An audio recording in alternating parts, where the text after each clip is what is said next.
Good evening, ma'am. Today I will interview my grandparents about sexual myths. Go.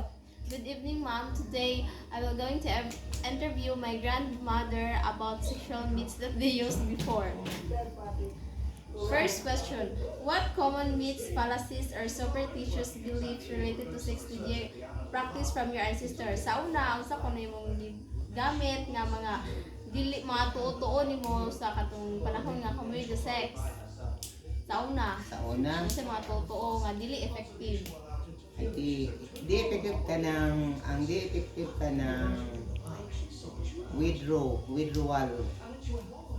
Tapos ang kuan kod ka na ang di kod effective na muinom ka og pait sama ng kamunggay mahugani ka na niso bitaw inom man na nila pait na siya.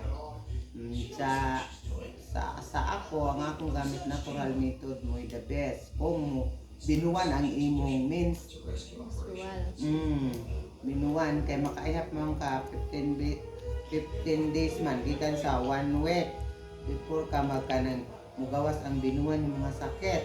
Tapos pagkahuman og 5 days pwede na. Pag abot og 15, di na po pwede na po ka sa katapusan kana.